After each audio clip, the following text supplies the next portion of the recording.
สวัสดีค่ะทุกคน ฉันชื่อสุภางอายุ62ปีอดีตครูที่สอนเด็กๆมานาน30ปีชีวิตตอนที่ฉันยังเป็นครูเต็มไปด้วยสีสันทุกเช้าฉันตื่นมา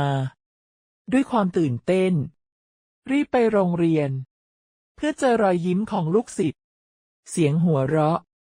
และคำถามที่ทำให้ฉันต้องคิดฉันรักการสอนการจัดบอร์ดโรงเรียนและการเห็นเด็กๆเติบโตบางวันเด็กๆวิ่งมาบอกว่าครูคะหนูเขียนชื่อตัวเองได้แล้วมันทำให้ใจฉันพองโตฉันรู้สึกว่าฉันมีคุณค่าเป็นส่วนหนึ่งของความฝันของเด็กๆเพื่อนครูก็เหมือนครอบครัวเราแชร์เรื่องราว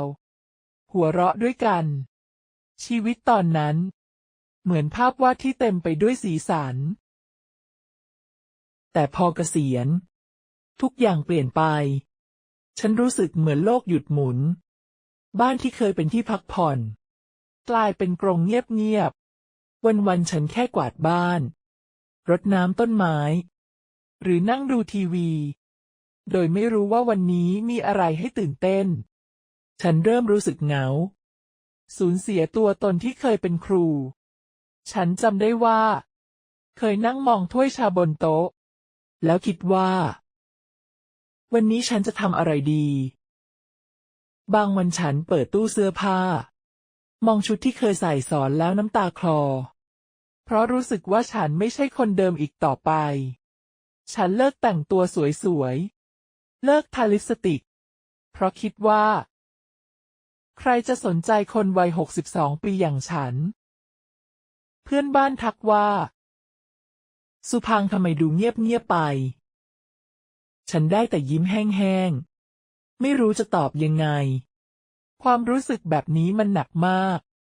คุณเคยรู้สึกแบบนี้ไหมคะเหมือนชีวิตหลังเกษียณมันว่างเปล่าและไม่มีอะไรให้ตั้งตารอแต่ฉันไม่อยากให้ชีวิตเป็นแบบนั้นตลอดไปฉันเริ่มมองหาวิธีที่จะเติมสีสันให้วันของฉันและพบว่าสิ่งเล็กๆสามารถเปลี่ยนทุกอย่างได้ฉันอยากแชร์3วิธีง่ายๆที่ช่วยฉัน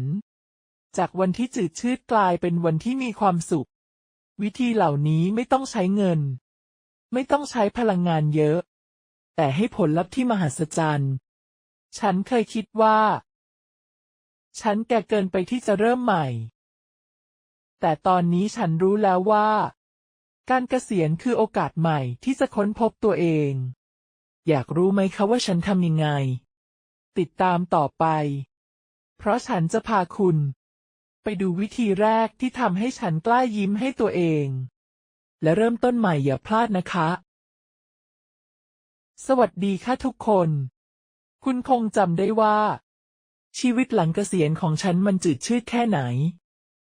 วันๆมีแค่กวาดบ้านดูทีวีแล้วรู้สึกเหมือนชีวิตวนลูปอยู่ที่เดิมฉันสัญญาไว้ว่าจะแชร์3ทีง่ายๆที่เปลี่ยนวันของฉันให้สดใสวันนี้เราจะเริ่มด้วยวิธีแรกที่เป็นก้าวแรกให้ฉันกล้าตั้งใจเปลี่ยนแปลงตัวเองมาดูกันเลยค่ะย้อนกลับไปตอนที่ฉันเกษียณใหม่ๆฉันรู้สึกเหมือนโลกหยุดหมุนเลยค่ะฉันเป็นครูมา30ปีทุกวันเคยเต็มไปด้วยเสียงหัวเราะของเด็กๆคำถามที่ทำให้ต้องคิดและความรู้สึกว่าฉันมีคุณค่าฉันจำได้ว่าตื่นเช้ามาด้วยความตื่นเต้นอยากไปโรงเรียนอยากสอนอยากเห็นรอยยิ้มของลูกศิษย์ที่ยกมือตอบคำถามหรือตอนที่เด็กๆวิ่งมาบอกว่าครูคะหนูอ่านหนังสือได้แล้วมันทำให้ใจฉันพองโต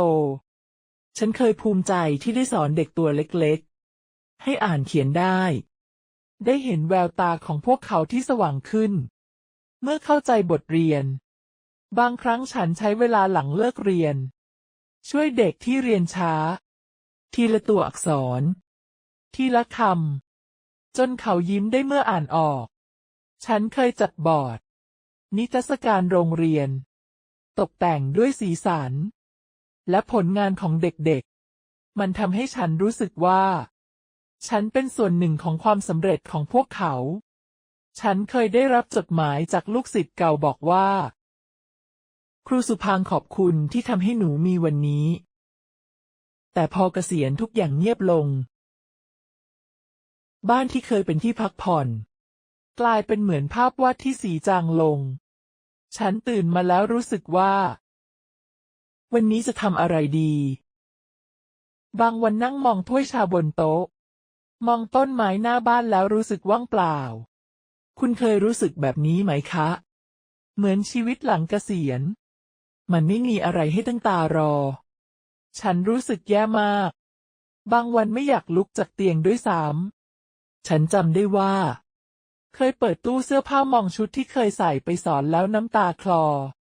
เพราะรู้สึกว่าชุดพวกนั้นไม่มีประโยชน์อีกต่อไปฉันเลิกแต่งตัวสวยๆเลิกทาลิปสติกสีแดงที่เคยชอบเลิกหวีผมให้เรียบร้อยเพราะคิดว่าใครจะสนใจคนวัย62 ปีอย่างฉันล่ะฉันเริ่มสงสัยว่าฉันเป็นใครกันแน่ถ้าไม่ใช่ครูเพื่อนบ้านเคยทักว่าสุพังค์ทำไมดูเงียบๆไปฉันยิ้มแห้งๆเพราะไม่รู้จะตอบยังไงความรู้สึกแบบนี้มันหนักนะคะวันหนึ่งฉันตื่นเช้าเดินไปหน้ากระจกมองหน้าตัวเองแล้วรู้สึกว่าฉันไม่ชอบคนที่เห็นหน้าตาเหนื่อยล้าตาดูเศร้าเหมือนคนที่ยอมแพ้ฉันถามตัวเองว่าสุพังค์เธอจะปล่อยให้ชีวิตเป็นแบบนี้จริงๆเหรอคำถามนั้นทำให้ฉันหยุดคิดฉันนึกถึงคำที่แม่เคยบอกว่าถ้าเธออยากให้โลกยิ้มให้เธอต้องยิ้มก่อนคำนั้นมันจุดอะไรบางอย่างในใจฉันตัดสินใจว่าฉันจะลองทำอะไรเล็กๆเพื่อเปลี่ยนแปลงตัวเองนั่นคือจุดเริ่มต้นของวิธีที่ 1ยิ้มให้ตัวเองหน้ากระจกทุกเช้าฟังดูง่ายแต่เปลี่ยนชีวิตฉันได้มากกว่าที่คิดฉันเริ่มจากยืนหน้ากระจกมองตาตัวเองแล้วยิ้มวันแรกมันเขินมากเหมือนยิ้มให้คนแปลกหน้าแต่ฉันบอกตัวเองว่าสุพังค์วันนี้จะดีนะแล้วยิ้มกว้างขึ้นการยิ้มให้ตัวเองมันไม่ใช่แค่ยิ้มแต่เป็นการบอกตัวเองว่าฉันยังมีค่าฉันยังมีอะไรให้โลกนี้ฉันเริ่มทำทุกเช้าแค่1 นาทียืนหน้ากระจกยิ้มให้ตัวเองและพูดอะไรดีๆเช่นวันนี้ฉันจะมีความสุขหรือสุพังค์เธอทำได้บางวันฉันหัวเราะเพราะรู้สึกว่ามันเหมือนคุยกับเพื่อนแต่เพื่อนคนนั้นคือตัวฉันเองฉันเริ่มรู้สึกว่ารอยยิ้มนั้นมันเหมือนจุดไฟเล็กๆในใจมันทำให้ฉันอยากลุกจากเตียงอยากแต่งตัวสวยๆฉันหยิบลิปสติกสีแดงที่เคยทิ้งไว้มาทาอีกครั้งหวีผมให้เรียบร้อยและรู้สึกว่าฉันพร้อมจะเจอโลกการยิ้มให้ตัวเองมันเหมือนการบอกว่าฉันเลือกที่จะมีความสุขไม่ว่าวันนั้นจะเจออะไรวิธีนี้มันได้ผลยังไงเหรอคะการยิ้มให้ตัวเองมันเหมือนการหลอกสมองให้รู้สึกดีฉันเคยอ่านว่าการยิ้มแม้จะฝืนยิ้มมันกระตุ้นสมองให้ปล่อยสารแห่งความสุขแล้วมันได้ผลจริงๆหลังจากที่ฉันเริ่มยิ้มทุกเช้าฉันรู้สึกว่าฉันกล้ามองตัวเองในแง่ดีมากขึ้นฉันเลิกคิดว่าฉันแก่เกินไปหรือฉันไม่มีค่าฉันเริ่มมองว่าฉันยังมีอะไรให้ทำยังมีอะไรให้เรียนรู้การยิ้มมันเหมือนการกดปุ่มรีสตาร์ทให้ใจฉันเริ่มกล้าทักทายเพื่อนบ้านกล้าใส่ชุดสวยๆออกไปซื้อของ หรือแม้แต่ร้องเพลงในครัวสิ่งเล็กๆเหล่านี้เริ่มทำให้ฉันรู้สึกเหมือนฉันกลับมามีชีวิตฉันจำได้ว่าวันหนึ่งป้าข้างบ้านทักว่าสุพังวันนี้ดูสดใสจังมันทำให้ฉันยิ้มกว้างเพราะรู้สึกว่าคนอื่นก็เห็นการเปลี่ยนแปลงของฉันวิธีนี้มันง่ายแต่ต้องตั้งใจคุณไม่ต้องใช้เงินไม่ต้องออกแรงเยอะแค่ยืนหน้ากระจกทุกเช้าและยิ้มให้ตัวเองถ้าคุณรู้สึกเขินลองนึกว่าคุณกำลังยิ้มให้เพื่อนหรือหลานที่คุณรักเริ่มจาก30 วินาทีแล้วค่อยเพิ่มเป็น1 นาทีลองพูดอะไรดีๆกับตัวเองเช่นวันนี้ฉันจะสนุกหรือฉันเก่งพอที่จะเริ่มใหม่ถ้าคุณไม่รู้จะพูดอะไรแค่ยิ้มและบอกว่าสู้ๆนะก็พอฉันเริ่มจากยิ้มเขินๆแต่หลังจาก2 อาทิตย์ฉันรู้สึกว่าการยิ้มมันเป็นส่วนหนึ่งของเช้าวันใหม่มันเหมือนการรดน้ำต้นไม้ในใจที่ทำให้ฉันอยากลองทำอะไรใหม่ๆเช่นลองปลูกผักหรือลองเขียนบันทึกสิ่งเหล่านี้เริ่มจากรอยยิ้มเล็กๆที่ฉันให้ตัวเองการยิ้มให้ตัวเองมันเหมือนการบอกว่าฉันเลือกที่จะรักตัวเองไม่ว่าฉันจะอายุเท่าไหร่หรือชีวิตจะเป็นยังไงมันทำให้ฉันกล้าฝันถึงอะไรที่ใหญ่ขึ้นเช่นการเรียนรู้สิ่งใหม่หรือการช่วยชุมชนฉันเริ่มรู้สึกว่าการเกษียณไม่ใช่จุดจบแต่เป็นโอกาสที่จะค้นพบตัวเองในแบบที่ฉันไม่เคยรู้จักฉันอยากให้คุณลองเพราะถ้าฉันทำได้คุณก็ทำได้แน่นอนวิธีนี้มันง่ายแต่ต้องตั้งใจคุณไม่ต้องใช้เงินไม่ต้องออกแรงเยอะแค่ยืนหน้ากระจกก่อนจะไปต่อฉันอยากชวนคุณลองวิธีนี้ดูค่ะพรุ่งนี้ตื่นมายืนหน้ากระจกยิ้มให้ตัวเองแล้วบอกอะไรดีๆสักประโยคจากนั้นมาบอกฉันในคอมเมนต์นะคะว่าคุณรู้สึกยังไง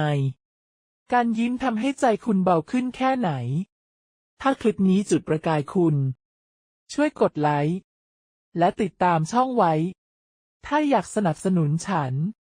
ไปกดลิงก์ Buy Me a Coffee ในคำอธิบายคลิปได้เลยค่ะลองแชร์คลิปนี้ให้เพื่อนๆหรือครอบครัวดูด้วยนะอาจจะช่วยจุดประกายให้พวกเขาครั้งหน้าเราจะไปดูวิธีที่2ที่ทำให้ชีวิตฉันมีสีสันยิ่งขึ้นอย่าพลาดค่ะจากส่วนที่แล้วเราได้เห็นว่าการยิ้มให้ตัวเองหน้ากระจกเปลี่ยนวันของฉันได้ยังไงรอยยิ้มเล็กๆนั้นเหมือนจุดไฟในใจฉันทำให้ฉันกล้าเริ่มต้นใหม่วันนี้เราจะไปต่อกับวิธีที่2ที่ทำให้ชีวิตฉันมีสีสันยิ่งขึ้นทำสิ่งเล็กๆที่รักทุกวันพร้อมแล้วหรือยังคะมาดูกันเลยหลังจากที่ฉันเริ่มยิ้มให้ตัวเองทุกเช้าฉันรู้สึกว่าใจฉันเบาขึ้นแต่ก็ยังรู้สึกว่าวันของฉันมันขาดอะไรบางอย่างฉันอยากมีจุดมุ่งหมายมีอะไรที่ทำให้ฉันตื่นเต้นเหมือนสมัยเป็นครูฉันนั่งคิดว่าอะไรที่เคยทำให้ฉันมีความสุขแล้วฉันนึกถึงวันที่เคยรดน้ำต้นไม้ทำอาหารให้ครอบครัวหรือถักนิตติ้งสิ่งเหล่านี้ฉันเคยรักแต่พอเกษียณฉันเลิกทำไปเพราะคิดว่ามันไม่มีประโยชน์อะไรแต่ฉันคิดผิดค่ะการทำสิ่งเล็กๆที่รักมันเหมือนการเติมน้ำให้หัวใจมันทำให้ฉันรู้สึกมีชีวิตและมีเป้าหมายฉันตัดสินใจว่าฉันจะกลับมาทำสิ่งที่ฉันรักแม้ว่าจะเป็นแค่เรื่องเล็กๆวิธีที่2นี้คือการหาเวลาทุกวันทำอะไรที่คุณรักไม่ต้องยิ่งใหญ่ไม่ต้องสมบูรณ์แบบแค่10-15 นาทีทำอะไรที่ทำให้ใจคุณยิ้มสำหรับฉันมันเริ่มจาก การรดน้ำต้นไม้หน้าบ้านฉันหยิบสายยางรดน้ำต้นมะม่วงต้นกล้วยและพูดกับมันว่าโตสวยๆนะมันอาจดูตลกแต่การได้ดูแลอะไรทำให้ฉันรู้สึกว่าฉันมีจุดมุ่งหมายทุกครั้งที่เห็นใบไม้เขียวขึ้นหรือต้นมะม่วงออกดอกฉันยิ้มจากใจมันเหมือนฉันได้ดูแลทั้งต้นไม้และใจตัวเองจากนั้นฉันลองทำสิ่งอื่นที่รักเช่นทำแกงจืดสูตรคุณแม่หรือถักนิตติ้งให้หลานสิ่งเหล่านี้ทำให้วันของฉันมีสีสันฉันอยากแชร์ตัวอย่างที่ทำให้วิธีนี้ชัดเจนขึ้นหลังจากรดน้ำต้นไม้ฉันรู้สึกว่าอยากลองอะไรใหม่ๆฉันเริ่มปลูกผักสวนครัวหลังบ้านเริ่มจากผักกาดหอมคะน้าและพริกตอนแรกฉันคิดว่าไม่รอดแน่เพราะฉันไม่เคยปลูกอะไรเลยมือไม้แข็งทื่อแต่สามีช่วยขุดดินฉันเรียนรู้จาก YouTube ดูวิธีรดน้ำใส่ปุ๋ยผ่านไป2 เดือนผักเริ่มโตฉันตื่นเต้นมากตอนเด็ดผักกาดหอมมากินครั้งแรกมันกรอบและสดมากฉันบอกตัวเองว่าสุภางเธอทำได้การกินผักที่ปลูกเองมันทั้งประหยัดและรู้สึกดีฉันเริ่มขยายแปลงผักเพิ่มผักบุ้งมะเขือเทศลูกชายช่วยรดน้ำทุกเย็นเขาบอกว่าสนุกดีเหมือนเป็นชาวนาเราได้หัวเราะกันทุกครั้งที่เห็นผักงอกใบใหม่อีกตัวอย่างคือการทำอาหารฉันเคยรักการทำอาหารแต่ตอนเกษียณฉันเลิกทำเพราะรู้สึกว่าทำไปทำไมมีแค่ฉันกับสามีแต่พอฉันเริ่มวิธีนี้ฉันหยิบสูตรเก่าๆของคุณแม่มาลองทำใหม่ฉันทำแกงจืดผักกาดใส่หมูสับกลิ่นหอมฟุ้งทำให้ฉันนึกถึงวันที่แม่ทำอาหารให้ครอบครัวฉันเอาแกงจืดไปให้ป้าข้างบ้านป้าบอกว่าอร่อยเหมือนรสมือแม่เลยมันทำให้ฉันยิ้มจากใจการทำอาหารไม่ใช่แค่การกินแต่เป็นการสร้างความทรงจำและแบ่งปันความสุขฉันเริ่มทำอาหารบ่อยขึ้นลองสูตรใหม่ๆเช่นขนมครกที่เคยฝึกไว้สามีเป็นคนชิมเขาบอกว่าอร่อยจนอยากกินทุกวันมันทำให้ฉันรู้สึกว่าฉันยังมีอะไรให้คนอื่นฉันยังลองหารายได้เล็กๆจากสิ่งที่รักอย่างการทำขนมและน้ำพริกขายฉันเริ่มจากขนมครกโพสต์ขายในกลุ่มไลน์ของหมู่บ้านวันแรกขายได้5 กล่องได้เงิน200 บาทฉันดีใจจนนอนไม่หลับไม่ใช่เพราะเงินเยอะแต่เพราะรู้สึกว่าสิ่งที่ทำมีคนชอบต่อมาฉันลองทำน้ำพริกปลาทูสูตรคุณแม่มีคนสั่งเพิ่มบางวันได้300 ถึง 400 บาทฉันเอาเงินนั้นไปซื้อของใช้ในบ้านหรือเก็บไว้เผื่อพาครอบครัวไปเที่ยวรายได้อาจไม่มากแต่ฉันรู้สึกว่ามันเป็นเงินที่มาจากความสุขไม่ใช่ความเหนื่อยแบบตอนทำงานประจำลูกชายบอกว่าแม่เก่งมากทำน้ำพริกอร่อยสุดคำพูดนั้นทำให้ฉันยิ้มกว้างและอยากทำต่อไปการทำสิ่งเล็กๆที่รักมันเปลี่ยนชีวิตฉันได้ยังไงเหรอคะมันทำให้ฉันมีจุดมุ่งหมายทุกวันฉันตื่นมาด้วยความรู้สึกว่าวันนี้มีอะไรให้ทำไม่ว่าจะเป็นรดน้ำผักทำอาหารหรือถักนิตติ้งสิ่งเหล่านี้ทำให้ฉันรู้สึกว่าฉันยังมีค่ายังมีอะไรให้โลกนี้มันเหมือนการเติมสีให้ภาพวาดชีวิตที่เคยจืดชืดฉันอยากให้คุณลองคิดถึงสิ่งที่เคยทำให้คุณยิ้มอาจเป็นการวาดรูปเขียนบันทึกหรือร้องเพลงเริ่มจาก10 นาทีต่อวันไม่ต้องเก่งไม่ต้องสมบูรณ์แบบแค่ทำด้วยใจถ้าคุณไม่รู้จะเริ่มอะไร ลองนึกถึงสมัยเด็กๆ คุณชอบทำอะไร แล้วหยิบมันกลับมา ฉันเชื่อว่าคุณจะพบความสุขจากสิ่งเล็กๆ ฉันอยากชวนคุณลองวิธีนี้ค่ะ พรุ่งนี้ลองหาเวลา10 นาที ทำอะไรที่คุณรัก อาจเป็นรดน้ำต้นไม้ ทำอาหาร หรืออะไรก็ได้ ที่ทำให้ใจคุณยิ้ม จากนั้นมาบอกฉัน ในคอมเมนต์นะคะ ว่าคุณเลือกทำอะไรและรู้สึกยังไง ถ้าคลิปนี้จุดประกายคุณ ช่วยกดไลค์และติดตามช่องไว้ ถ้าอยากสนับสนุนฉัน ไปกดลิงก์ Buy Me a Coffee ในคำอธิบายคลิปได้เลยค่ะ ลองแชร์คลิปนี้ให้เพื่อนๆ หรือครอบครัว อาจช่วยให้พวกเขาพบความสุขเล็กๆ ครั้งหน้าเราจะไปดู วิธีที่ 3ที่ทำให้ฉัน ไม่รู้สึกเดียวดายอย่าพลาดนะคะ จาก2 ส่วนที่แล้ว เราได้เรียนรู้ว่า การยิ้มให้ตัวเองและทำสิ่งเล็กๆที่รัก เปลี่ยนวันของฉันให้สดใสได้ยังไง แต่ชีวิตจะสมบูรณ์แบบก็ต่อเมื่อเราไม่เดียวดาย วันนี้ฉันจะแชร์ วิธีที่ 3 เชื่อมต่อกับผู้อื่น ที่ทำให้หัวใจฉันเต็มไปด้วยความอบอุ่น พร้อมแล้วหรือยังคะมาดูกันเลย หลังจากที่ฉัน เริ่มยิ้มให้ตัวเองและทำสิ่งที่รัก ฉันรู้สึกดีขึ้นมาก แต่บางครั้งฉันยังรู้สึกเหงา โดยเฉพาะตอนเย็น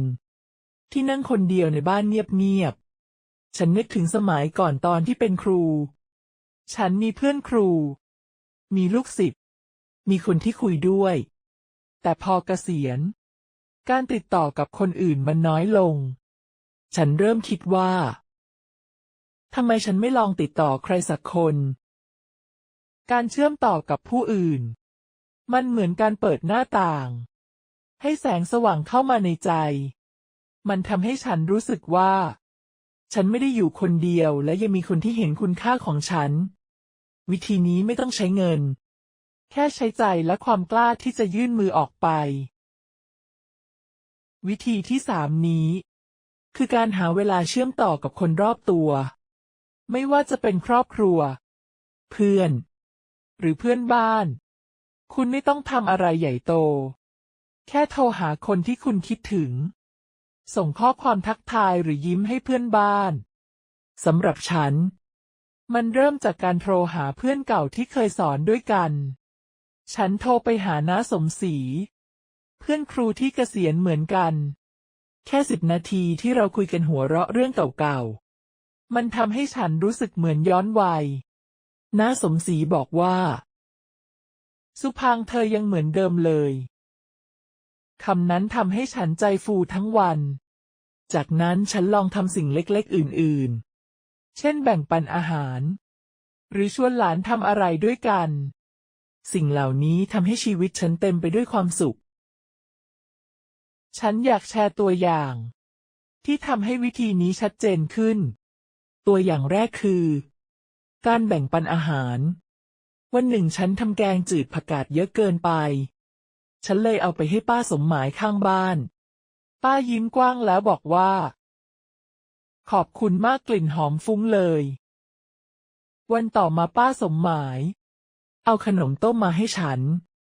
เราเริ่มคุยกันบ่อยขึ้น จากที่เคยแค่ทักทาย ตอนนี้เราเหมือนเพื่อนสนิท การแบ่งปันอะไรเล็กๆ มันเหมือนสะพานที่เชื่อมใจคน ฉันรู้สึกว่า ฉันเป็นส่วนหนึ่งของชุมชน ไม่ใช่แค่คนที่อยู่บ้านคนเดียว บางครั้งฉันทำน้ำพริกหรือขนมครกไปให้เพื่อนบ้าน แล้วได้ยินคำชม มันทำให้ฉันยิ้มและรู้สึกว่า ฉันยังมีอะไรให้คนอื่น อีกตัวอย่างคือ การใช้เวลากับหลาน ฉันมีหลานสาวชื่อน้องมิว อายุ5 ขวบ วันหนึ่งฉันชวนน้องมิวมาวาดรูปด้วยกัน ฉันเอากระดาษ สีเทียน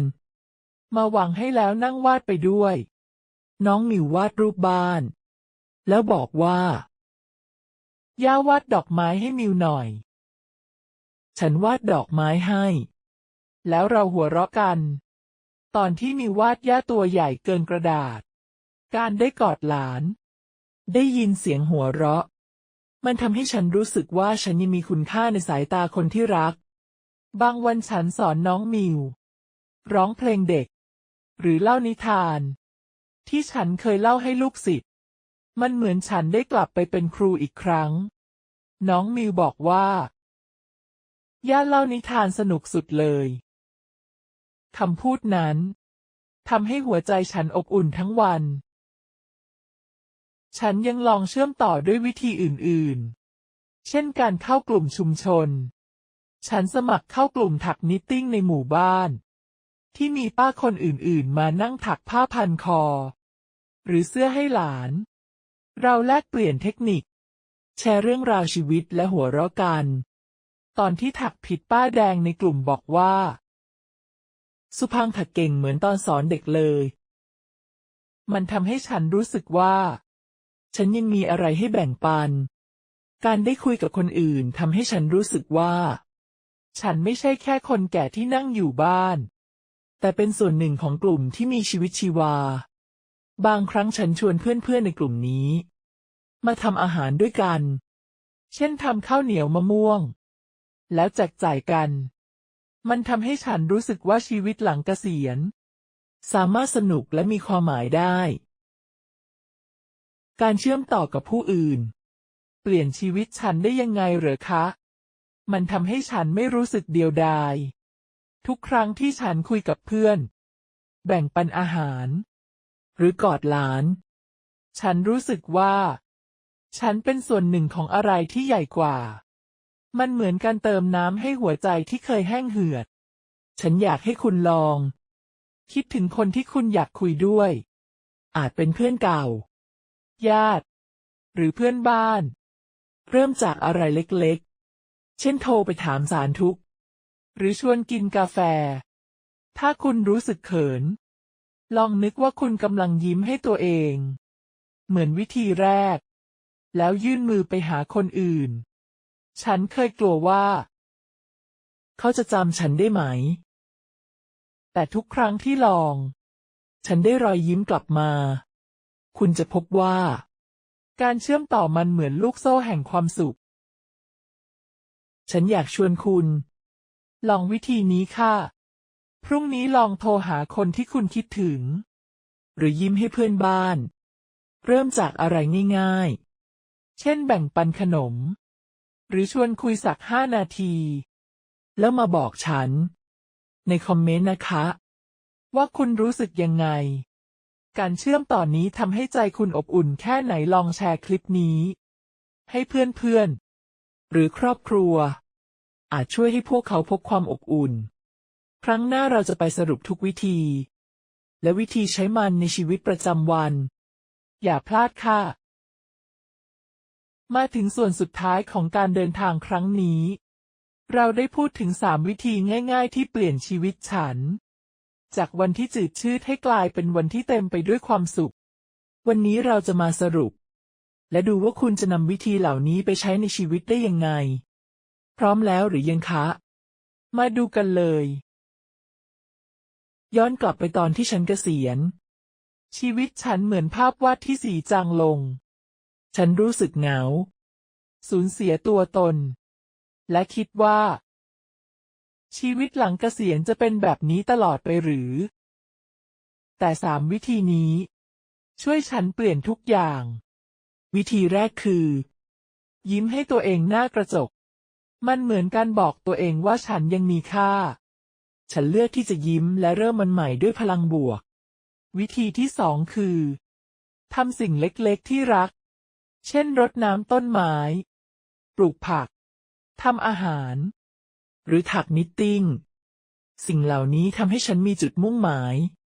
และรู้สึกว่าวันของฉันมีสีสันวิธีที่3คือเชื่อมต่อกับผู้อื่นโทรหาเพื่อนเก่าแบ่งปันอาหารชวนหลานวาดรูปทำให้ฉันรู้สึกว่าฉันไม่เดียวดายและเป็นส่วนหนึ่งของชุมชนทั้ง3 วิธีนี้ทำงานร่วมกันเหมือน3 ขาที่ทำให้ชีวิตฉันมั่นคงและสมดุลการยิ้มให้ตัวเองเป็นเหมือนการจุดไฟในใจ ทำให้ฉันกล้าเริ่มการทำสิ่งที่รักเป็นเหมือนน้ำที่รดต้นไม้ในใจทำให้มันเติบโตและการเชื่อมต่อกับผู้อื่นเป็นเหมือนแสงแดดที่ทำให้ทุกอย่างสดใสและอบอุ่นฉันจำได้ว่าตอนเริ่มยิ้มหน้ากระจกฉันรู้สึกเขินแต่พอทำไปเรื่อยๆฉันเริ่มพูดว่าสุพังวันนี้จะดีนะแล้วมันก็ดีจริงๆการปลูกผักหรือทำขนมครกทำให้ฉันตื่นเต้นทุกครั้งที่เห็นผลลัพธ์และการโทรหาน้าสมศรีหรือชวนน้องมิววาดรูปทำให้ฉันยิ้มจากใจฉันอยากให้คุณเห็นว่าสิ่งเล็กๆเหล่านี้รวมกันแล้วกลายเป็นพลังใหญ่ที่เปลี่ยนชีวิตได้แล้วคุณจะนำวิธีเหล่านี้ไปใช้ในชีวิตได้ยังไงมันง่ายมากค่ะเริ่มจากวันละนิดทุกเช้าลองยืนหน้ากระจกยิ้มให้ตัวเอง30 วินาทีพูดอะไรดีๆเช่นวันนี้ฉันจะมีความสุขจากนั้นหาเวลา10-15 นาทีทำอะไรที่คุณรักอาจเป็นรดน้ำต้นไม้วาดรูป